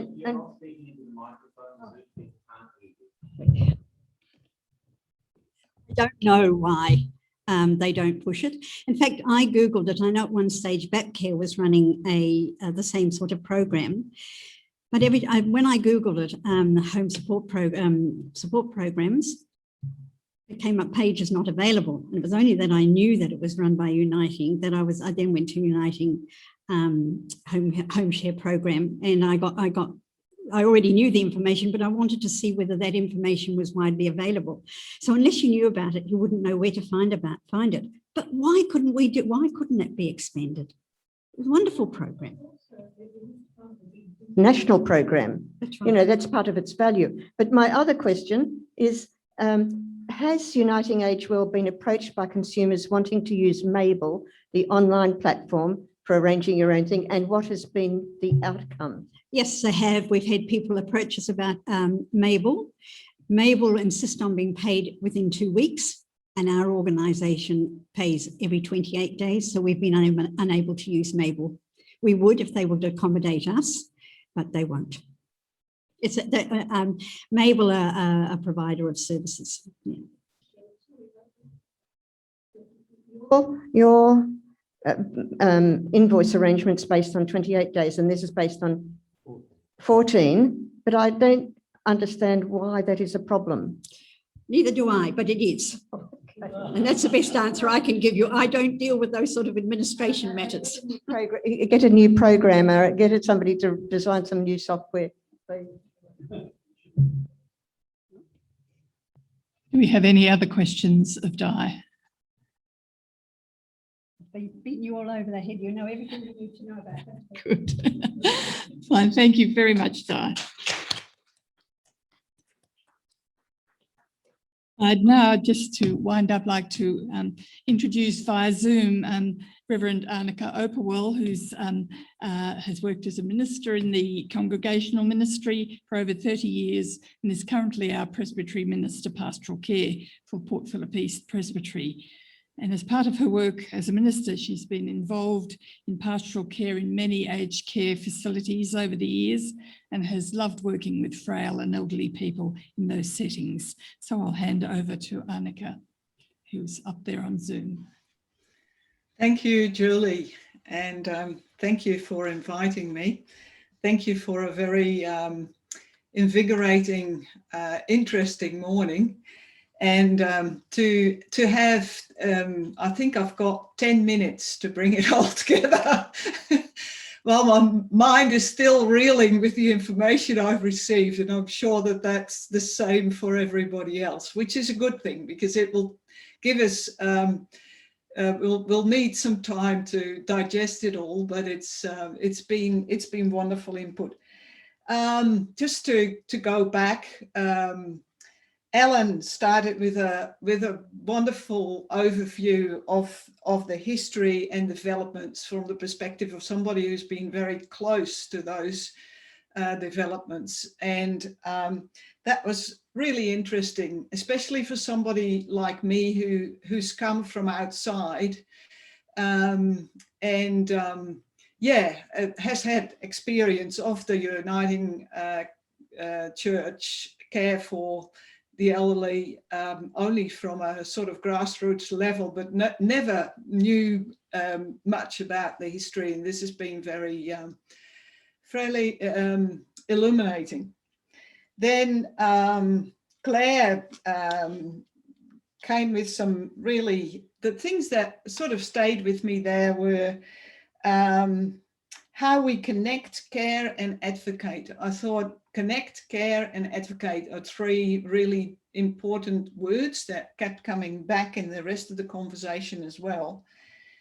And that shift to becoming more and more person focused. And my mind went back to the very first time I was as a minister visiting an aged care facility many years ago. That was the early 80s in the Netherlands, and I was shocked to see and to hear, you know, how do we toilet people as quickly as possible, and there was very little attention for a person. The family was supposed to make any arrangements that some people needed in other ways than just the physical care. And it's just great to have seen over the last 40 years to that change towards a more person-focused approach.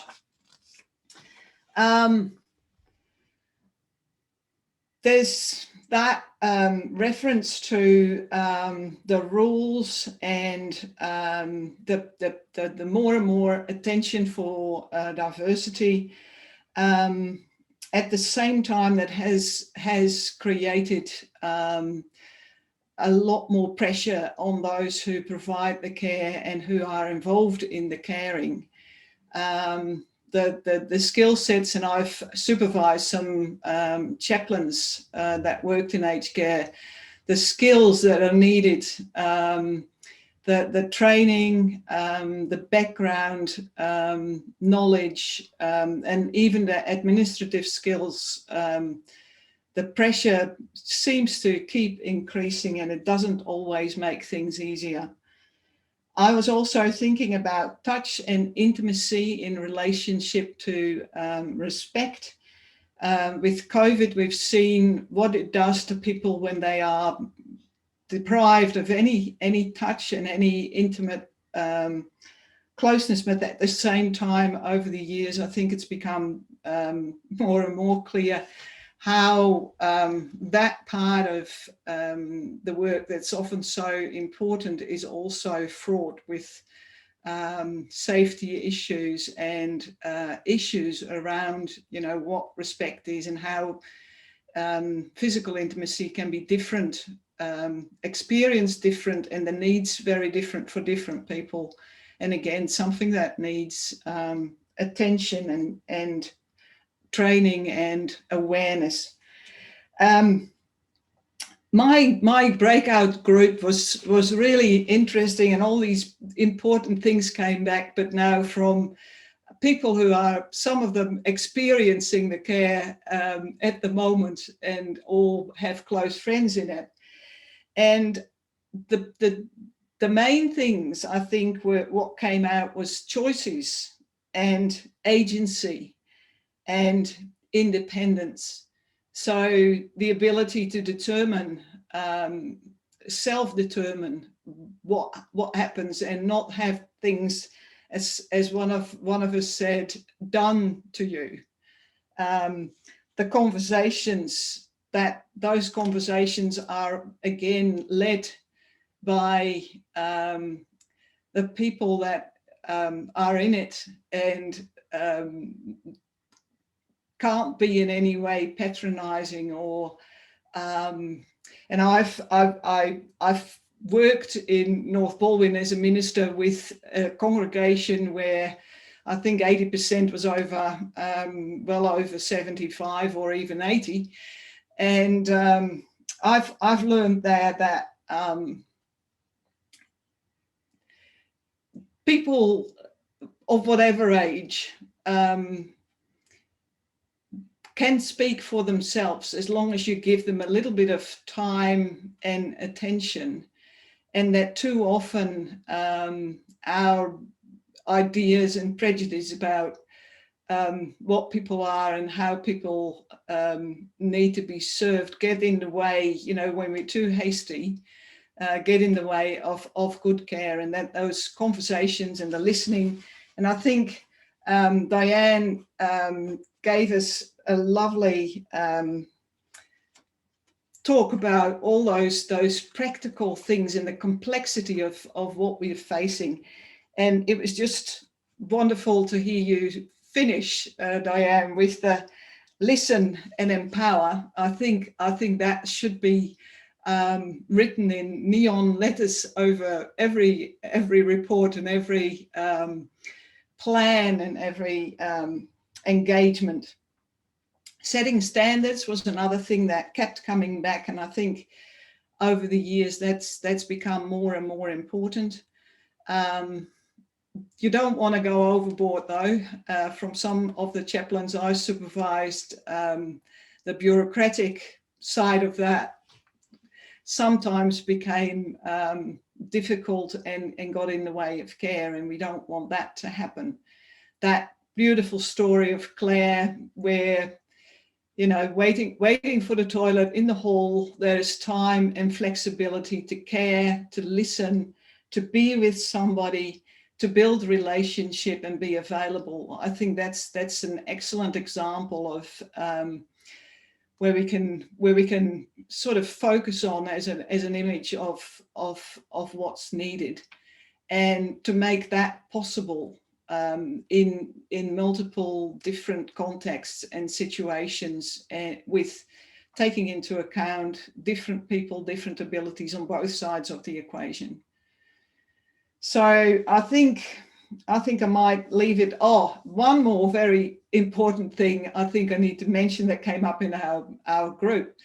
yes to uniting the Uniting Church staying in aged care, and the two most important reasons is for uniting, for the care of the Uniting Church for elderly people to be a shining light. So to develop a standard that is above and beyond what can be normally, or in a normal profit-driven context expected, and that that we then can expect that in the Uniting Church, spirituality and the spiritual needs of people are cared for with more attention, and possibly also with a little bit more background, so that's also an important part of the care that a uniting context would be committed to, probably and possibly more than the for-profit sector could provide. I'll leave it at that. Thank you, Annika, for your wise words as always. And thank you everyone for being here today. Thank you to our panel, to St. Luke's for hosting us. It's been a very informative day, and I think we have all benefited from it. And I hope that those of you who are on Zoom feel the same way. So go well, everybody. Go in peace, stay safe, and we will see you sometime later in the year for yet another forum. Thank you.